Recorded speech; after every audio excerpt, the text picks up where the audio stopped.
Welcome to the Heart-Centered Sales Leader podcast on webtalkradio.net. I'm your Heart-Centered Sales Leader, Connie Whitman, and I'm also your host for today.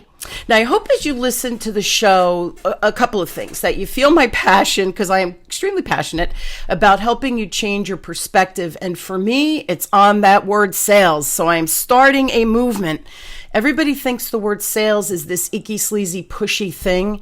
And for me, in my 38-year career, sales has always been one of care, love, and respect. And we need to shift our perspective so that we are able to help our clients just at such a high level. And I hope the show, by taking the little changes that my guests and I, tips, strategies, and ideas, those little pieces of or nuggets of info or intel, that you can apply them to your life and increase your client relationships, increase your business, scale your business, whatever it is. And at the end of the day, I hope my guests and I inspire you to change whatever it is in your life that you are looking to get better at. Now, if you're loving the show and you're loving me, which I hope you are, I really wish you would go on Apple Podcasts or YouTube, however you watch or listen to the show. Please rate, review, subscribe, download, and share with your peeps. I do read the reviews, and they make me feel so good and loved and warm. And I hope you continue to rate, review, and watch and listen to the show. So my quote today, of course, I have to start with my motivational quote so we get our mind in the zone of our conversation today, is by Benjamin Disraeli. And Benjamin says, "The greatest good you can do for another is not just to share your riches, but to reveal to him his own." Now, a Gallop poll in 2016, 70% of people surveyed said that they hated their job. 80% of them said that they hated their job because they hated their boss. Now, if you're a leader within an organization, where do you think your direct reports would fall if you polled them? Within that 70% or the 30% of loving you in the job? It's a good question to think about. So today I have an amazing amazing guest, Dan Savage. Now, Dan joined the State Bank of Cross Plains in 1999 and is responsible for its wealth management and financial advisory divisions. With extensive wealth management experience dating back to 1989, Dan is intimately involved with all facets of SBCP's business, including but not limited to investment management, financial planning, business development, trust administration, and working closely with a broad cross-section of valued clients. Now, after graduating from Marquette University, Dan went on to receive his master's from the MBA from the University of Wisconsin-Whitewater. To further his education, Dan graduated from the American Bankers Association, National Trust School, and National Graduate School. My goodness gracious, he is a wealth of information. He also participated in a variety of different additional advanced educational programs and continues to do so today. So Dan is a lifelong learner. He is my guest, and I am honored to have him on. So Dan, thanks so much for being on the show and sharing your wisdom with my peeps. Thank you for this opportunity, Connie. Yeah, so Dan, now last week or a month or so ago, I recorded a show with Dawn Mullarney, and I highly recommend everyone go back and listen to that show. She's a dynamo, amazing, and a brilliant young lady. We discussed the importance of being an avid connector, which she is just a genius at, doing that networking, connecting. This week, I want to continue my discussion with you, Dan, about the importance of leadership and mentorship. And when Dawn and I recorded, Dan, we were giggling because I said, he's a Renaissance man. Everybody needs to, he should be the avatar for leadership, anything that is leadership driven and mentor. So I'm real excited about our conversation because I truly believe that more corporations especially, but any business needs a leader like you. So thank you for being you and for sharing Dawn with me. My pleasure. I know, right? So I want to take a step back. You had originally, after graduating, you worked for a family business. It was a vending business. Then you got into banking. And so my question is, what leadership skills did you learn or find most useful from either venue, either the vending or the banking? Well, I think I think from a leadership standpoint, starting off in our vending business, I probably learned some things not to do. I loved my father very, very much, but he was very autocratic with employees, and to the extent that they tried to unionize our business 3 times, and all 3 times we had to spend lots of money trying to combat that, and in one case to get them decertified. And a lot of it was just, I mean, he was a very good person and very generous, would help anybody in need, but he had a need it had to be his way, his idea. And that led him to take a very hard tone and to not listen to people and let them make suggestions. There's only one way to do something, the right way. And so I observed what was going on there, and just decided that behaving in the opposite direction would probably be far more productive, and to be respectful of people and let them take their ideas and run, and particularly as long as they weren't harmful or destructive ideas. So that's kind of probably how that started. The biggest impact. It's fascinating. I think that we learn, obviously, a lot from our successes. But I think when we look at other people and truly kind of step back and observe how they're handling situations and look with that learning perspective, which clearly you're a lifelong learner. So I believe, right, I don't know you well, but that when you look at those situations that you take that step back and observe and think, wow, I would have done that differently. So it's good to learn not only from what people are doing successfully, but when people are doing things really bad. So, you want to learn and implement, hopefully, a better way to do it. And I just want to comment, you said, listen. It's interesting, humans, and I don't know if you know this statistic, but humans, the recent surveys say that we're down to about 6 seconds of listening skills or attention span.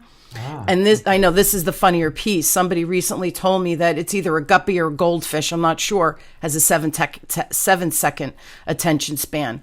So what does that say about us? So listening, when you say that, Dan, that's not an easy skill. And I think most people opt out of listening. We take turns as humans talking at each other. So what a great lesson to learn as a young man when you were in the vending business and observed your dad. So great job with that. Again, not an easy skill. So kudos to you. Yeah. Thank you. Yeah. Now, how do you monitor the performance of the people that you lead? Like, do you have metrics in place? Are you analytics driven? Are you hands-on? Are you a micromanager? Like, how do you lead? Can you give us an essence of that? Well, I'm definitely not a micromanager. This isn't going to be a surprise to you, but the bank has an overall strategic plan. But many years ago, very shortly after I arrived here, we began constructing a business plan for the wealth management and financial advisory divisions. So we identify 4, 5, 6 key goals that we want to achieve during a given calendar year. And, things like growth and enhanced profitability, client retention, and strong relationship management, staff development, compliance, being that we're a bank, that's always important. Sure. But that business plan is very detailed. It is, think of it as at a lower altitude than the bank's strategic plan. It's designed to support the overarching goals of the bank's strategic plan. And then for many of the employees in the department, they have individual personal business plans that in turn support that. So people who are involved in business development have sales goals. And probably more important, calling goals in terms of making contact with clients, with prospects. We are practitioners of the 80-20 rule. We don't believe that all customers are created equal. They're all valuable. We want to keep all of them, but we don't want to spend the majority of our time on an account that's very small and doesn't have potential for growth. And rather than equality, we try to focus on equity. We try to give the appropriate amount of attention so that every client is being properly served. So it's a variety of things. I mean, I keep track of those things. It's a little easier than it used to be many years ago because the results have been so strong. So Dawn, for example, has done a great job. And I mentioned to you earlier before the podcast started that about 40% of our business comes from estate planning attorneys in Dane County.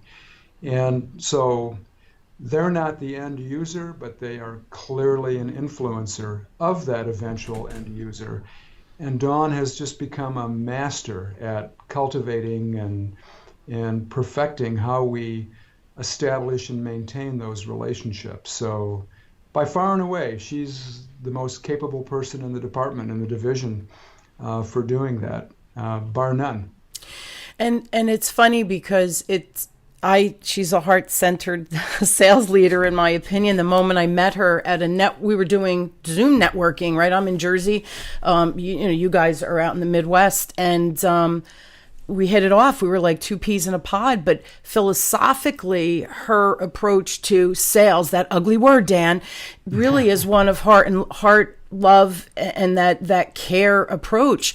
And, as she and I were speaking, I said, I don't get why people, they feel like they have to be tough with the customer to make the sale. And she and I think, believe philosophically that when you have those great centers of influence, those referral resources, and you really build that trust with them, that they know you're the go-to person that could help support their clients, right, and make them look good. You're leveraging, and I mean that in a good way, those relationships, that the right business comes in because you're establishing yourself as that expert that's needed in the equation. And yet people think that cold calling works or whatever, which is so outdated and ridiculous. But if you could create that inner circle of great connections and nurture it, that you help each other. It's not just, hey, give me referrals. It's let me give you referrals first, right? Let me nurture that. The results are outstanding. And yet people are afraid to network. I shake my head, Dan. That's where you need to start. And she's such a great connector and it articulates well. But I do want to share with you, Dan, she shared that you help her a lot in building those skills. So she's great at what she does, but I think you're also an excellent teacher to see her ability and then help her scale it and leverage it and expose her and all of those things. So, mentoring, I think, is also an important component when we look within organizations, personally. Well, yeah, I thank you, and I agree with you. And one of the neat things about Dawn is that she's a self-starter.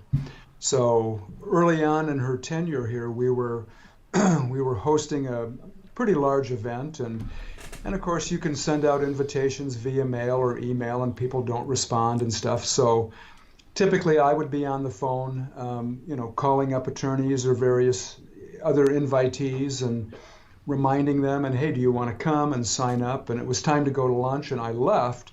And so Dawn asked another trust officer, she said, well, I've been listening to those conversations. Do you think he would care if I started calling those attorneys? And she said, I doubt that he'd care. And by the time I came back, she had almost 30 new attendees signed up to come. And from there, her confidence was building. And one day she had gone with me on a few lunches when we would take attorneys out to lunch. And she said, well, I think I'm ready to start calling them on my own. And do you care? And I said, no, I don't care at all.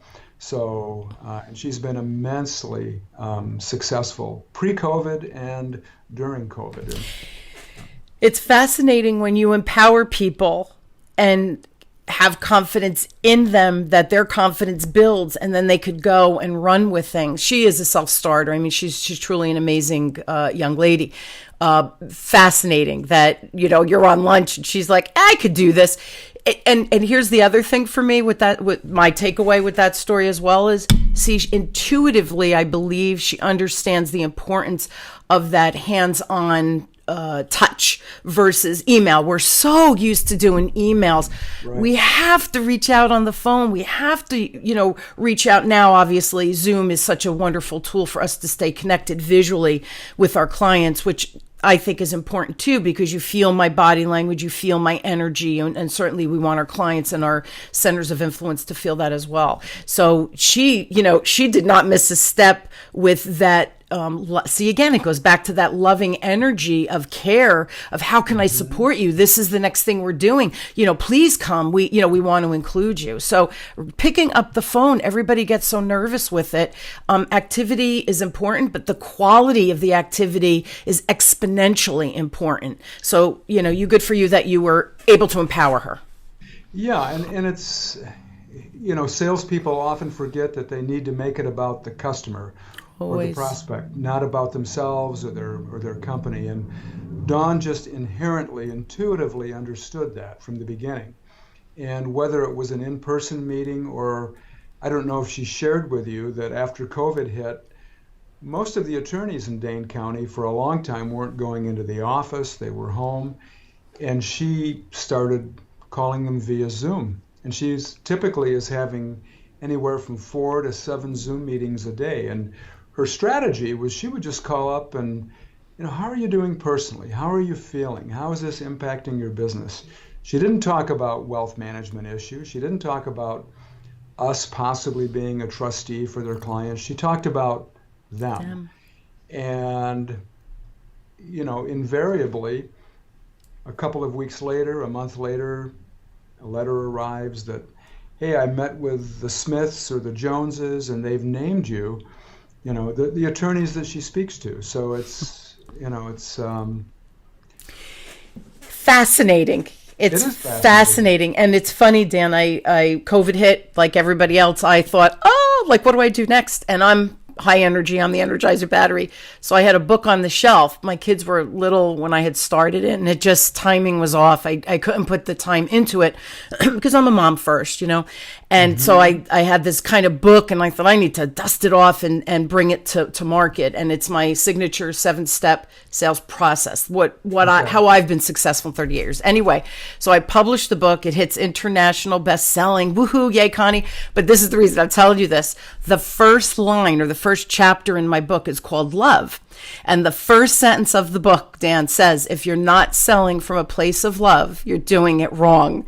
And then my next sentence is you're saying, Connie Whitman, who are you? And you're like a weirdo. Right? But I'm not. And that she is living proof of that intuitive way to approach people. People want to connect. We're humans. We like other humans. We need them in our tribes. And when you show that you're coming from this place of care and it's about the person, it's not about you, you win right out of the gate because, and I don't know if you've been getting this on LinkedIn, and I don't know who's teaching it. It's bad. You get, hey, I'd love to connect with you. we seem to know a lot of the same people. And I think, oh yeah, I do. Okay, nice. I accept. And then I have 9 paragraphs with a link, set up a call so I could sell you my wares. And I respond back, no, thank you. And I put them on ignore. That horrifies me. That's not building a relationship. That's let's throw enough things against the wall, spaghetti against the wall and see what sticks. Are you finding that with your business? I've seen some of that, on LinkedIn, and I hate to say it, but it seems to be sometimes migrating towards being an advertising platform, for people instead of, its true intended purpose to make meaningful connections. Yeah. I put them on ignore immediately, Dan, because here's why. Philosophically, that says to me immediately, not my kind of people. You are absolutely the kind of person I won't do business with, and I won't ever send a client to you. You're just too in the face, right? I'm aggressive. I said this before we started. I'm aggressive, but I do it respectfully, never from a point of view of being a jerk. You know what I mean? Yeah. You might not even be aggressive. You just might be very proactive. I like that even better, Dan. Thank you. Yeah, you're welcome. Next question. How do you motivate your sales and business development team, or do you think they do it on their own? I'm curious.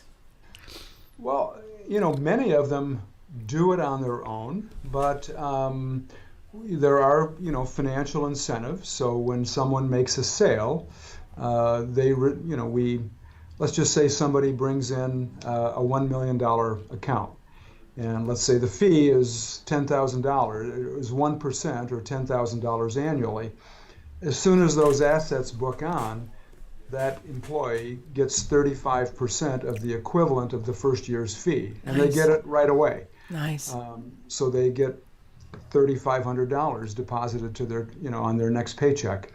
So there are financial incentives, but I'm probably lucky in the sense that a lot of the people I work with are self-motivated in terms of wanting to do a quality job and do what's right. And examples of that is we have a lot of teaming up in the department. So Dawn might team up with a portfolio manager to help make that sale.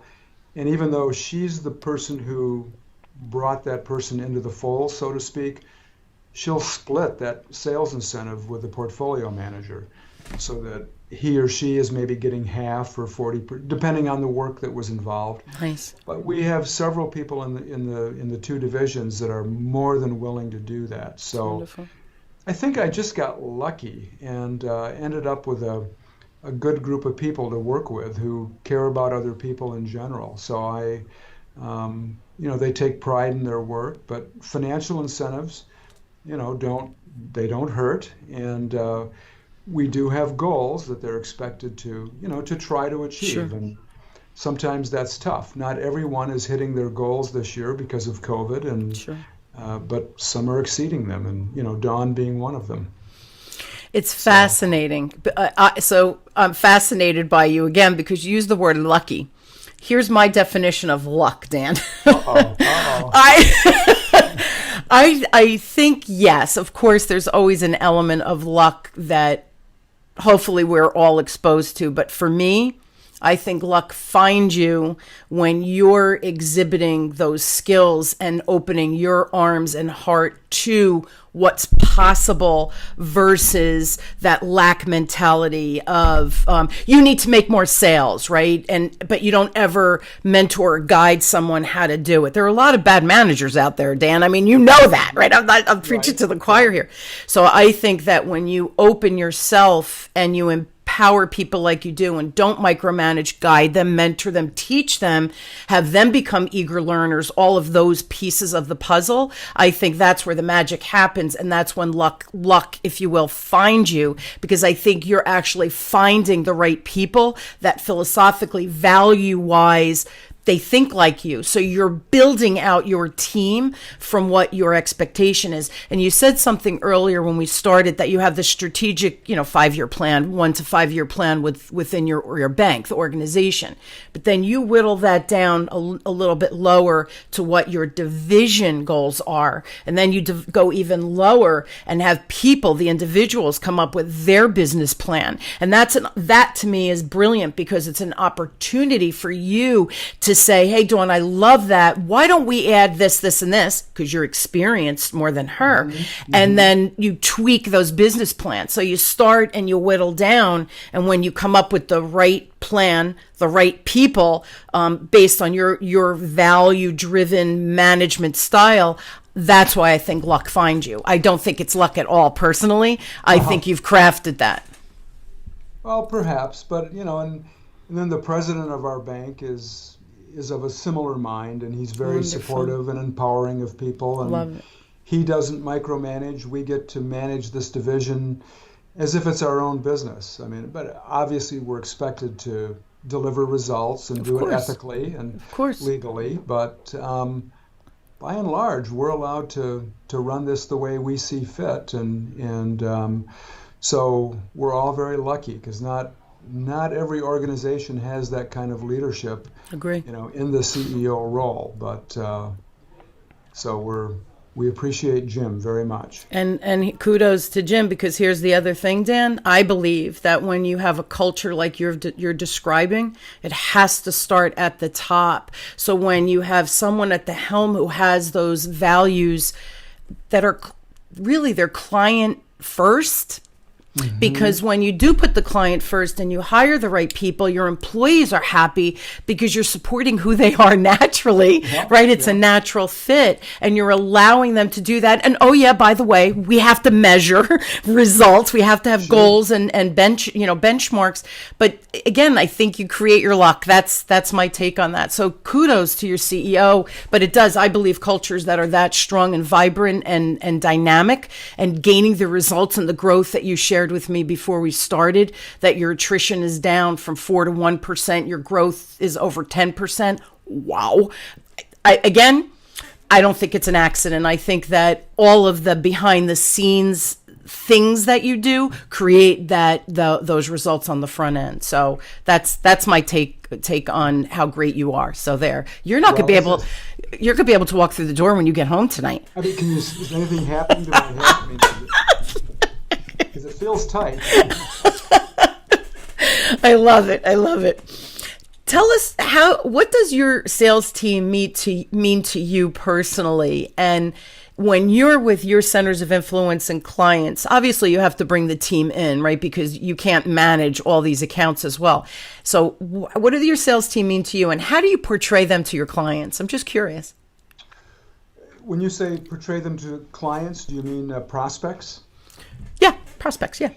Well, I'm certainly not involved in every sale by any stretch of the imagination.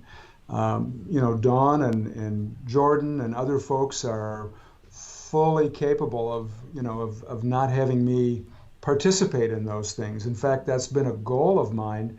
When we were much smaller, we were very small at one point, and I was basically the only business development person. But as you grow, that's not good for the organization to become dependent upon one person. So we sent people through sales training programs, and we're still doing that, today, but would also take people on joint calls. So a lot of times people team up. We have people who are good prospectors, or as they like to call themselves, door knockers. We have other people who don't like to prospect, but if you put a prospect in front of them, they are almost certainly going to make that sale. And I'm thinking of our senior portfolio manager. If you put a prospect down in front of Mark, that person is going to become a new customer, and probably a very large and profitable one, because he has superb listening skills. He recognizes what's being said and also what's not being said, and he exudes trustworthiness. So people the old-fashioned notion of having to close a sale or have some fancy, catchy phrase, if you're listening, if you're communicating well, the sale self-closes. Right. Almost all the time, because people just say, I want to be with this firm, I want to work with this individual. So it's not really me so much anymore. I've turned that over a long time ago to, everybody. It's a shared responsibility, and we have a number of people who are very, very capable. I'm no longer the sales leader in the department. So I like it when someone makes more money than I do for the year, because they've done such a great job, and we celebrate that when it happens. It's so great. And, you lead through people, right? That's what good leadership is all about. It's leading through people and making them shine and finding their voice and them doing their magic out there. And it's funny, you mentioned the sales training, and my signature 7-step, the 6th step is asking for the business. And most people say, close the sale. Dan, I break into hives when I hear that, because you're not closing the relationship. You're fortifying it. You're building it, right? You're raising it up. And so my step is called confirming the relationship. Sure. Wherever you are in the process, it's confirming that next step, that prospect or that COI or wherever it is, they want to continue to work with you. So it's never about closing a sale. That's horrifying to me. It is about building that relationship. I love it. I love that you said that. Totally resonates with me. And the other thing, the previous, right, those skills that build up to when you do present your ideas. If you've asked great questions, because it's all about the client, and you listened really well, optional skill, hard to develop, when you go to present, you're so spot on with where that client is that when you do say, what do you think? They're like, how fast can we get this going?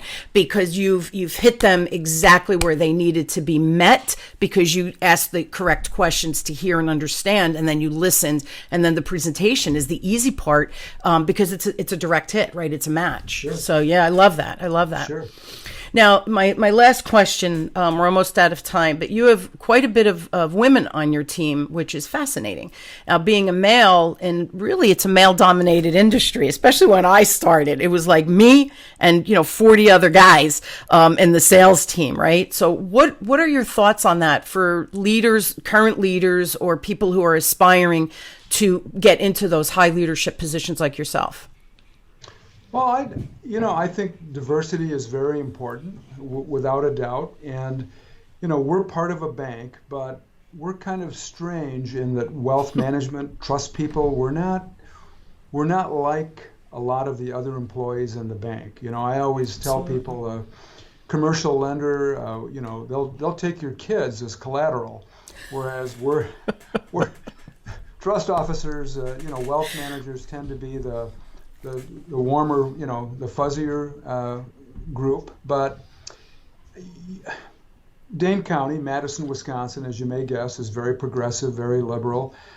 There are, hundreds, if not thousands, of female business owners and professionals in Dane County. And there are men and women who want to work with a specific gender. And I think to have all men on your team is just, even from a business standpoint, is foolish. So I will confess to, when we had a hiring opportunity, I made up my mind that we were going to hire an attorney, and it was going to be a female attorney. And today, if I'm going to say this off the top of my head, I think we actually have more female trust officers than male trust officers. But to me, I can't understand why you wouldn't have females in all aspects of the business, on the board of directors, on the executive management team, and they should be adequately represented equally. Women are 53% of the population.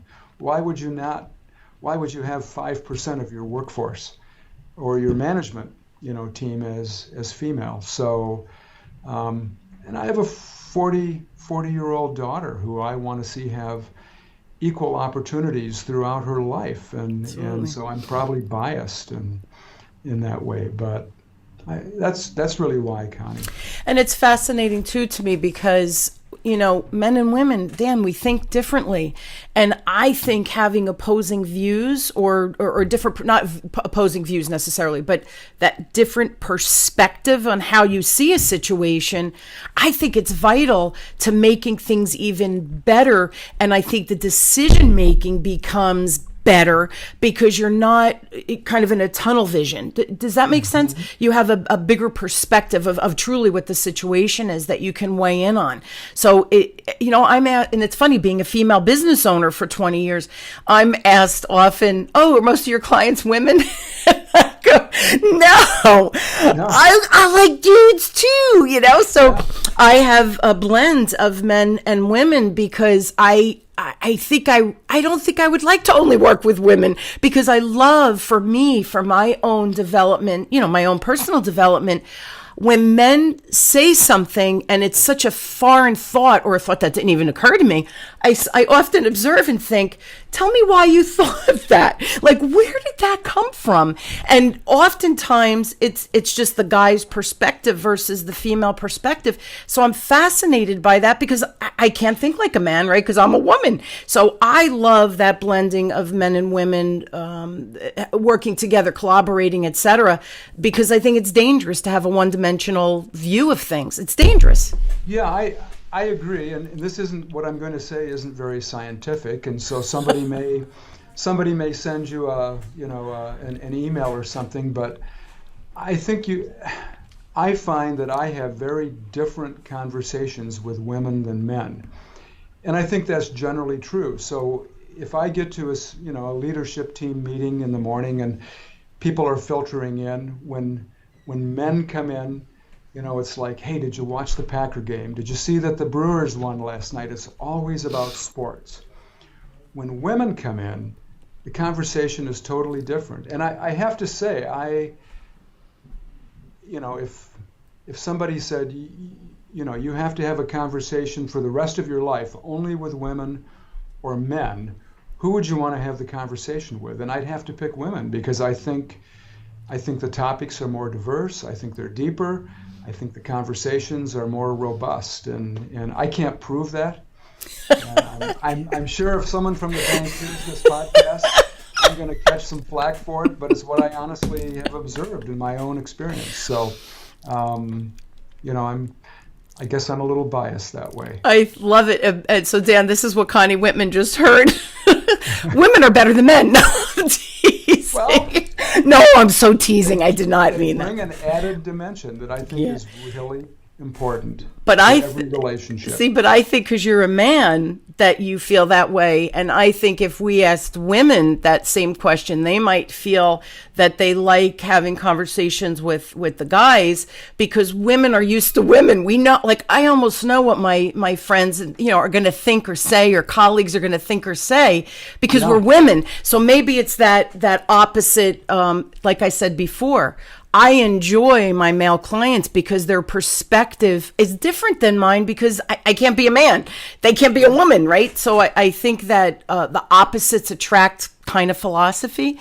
That's how I see it. So I think it's adorable that, I don't know, should I say adorable to an exact, but it's adorable that you prefer those conversations with women being robust. And I think that maybe when I get into conversations with men, I feel like I learn a lot because of the different perspectives. So I think we're saying the same thing. But again, I think we are. Yeah, I heard that women are better, Dan. So just Well, one thing I know for sure, I'm having a really fun time with this interview. It's way better than I even imagined it was going to be. Oh, I'm so glad we have fun on my show, because here's the other thing. If you take yourself too seriously, wow, life becomes really boring, right? And the other thing, when you said that the wealth management team are more kind of touchy-feely, fuzzy, I think the word used was fuzzy, and I agree. And I think through my banking career, when I ended up in wealth, that was the end of my banking career before I started my business.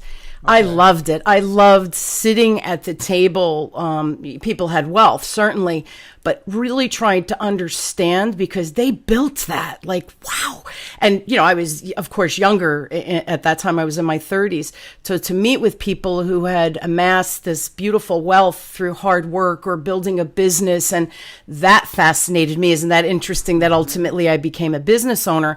But that intimacy, and I don't mean that in a weird way, I loved it. They were my kind of clients because of that level of mutual respect, I think. Felt really nice. Yeah, and I mean, a lot of our clients share their innermost secrets and fears, and it's, of course, it's all confidential, but they share things they don't share with other people, sometimes even their family members. Yes. And so it is a very intimate relationship in many cases. So yeah, it's inspiring also to see how people live their life, most coming from nothing oftentimes, and amassing this. It's, again, another layer of observation and learning for me to hear those stories and think, that's so inspiring. It increases the passion you have for what you're doing. So I loved my wealth management stint. Yeah, so I totally feel you. Now, guys, we're out of time, but listen, number one, if you are a leader out there and you are inspired by Dan's story today and some of his, I think, just way of approaching things, please reach out to him. It is okay if I give your email, correct, Dan? Absolutely. Okay. Absolutely. Please reach out. It's dsavage, SAVAGE, at Sam, B Boy, C Connie, P Piper, so SBCP .bank, and I think he's a wealth of information, and I hope that he's inspired you to become just the best leader that you can be and empower people and teach. We have to always remember to teach and educate our team so that they grow. If you'd like more information specifically about Dan, his business, and the bank, if you're out in that neck of the woods, although I feel like we're so global now that if anybody needs any type of wealth management, please check out the bank. It's www.sbcp.bank. I will put all of this information in the show notes so you folks can easily find it, no worries, and be able to connect with Dan. If you need more Connie in your life, which I hope you always do, please go to my website at whitmanassoc.com, WHITMANASSOC. Also will be in the show notes. Ton of free resources on there. My master classes are on there. My #1 best-selling book is on there, and a whole bunch of free downloads for you guys to help you navigate whatever sales change business that you're going through. Dan, thank you again for being on. This was really a fun episode, and I learned so much, and I truly appreciate your time. Well, I learned a lot too, and I had fun. Thank you so much. Awesome. And you guys, I hope you will join me weekly as we question, build, and discover together how heart-centered sales can easily help you grow, allowing you to embrace that word sales and realize that shifting your mindset to be that heart-centered professional is possible. And guess what? It's easier than you think, and the results are mind-blowing. Thank you for tuning in to the Heart-Centered Sales Leader podcast with me, your Heart-Centered Sales Leader and host, Connie Whitman, on webtalkradio.net. I wish you all just a wonderful week, an inspired week where you open your mind to the client relationships that are possible as you become the heart-centered sales leader you're destined to be. I'm excited and honored to have you on this journey with me, and I'll see you guys next week. Thanks so much, and thank you, Dan. You're welcome.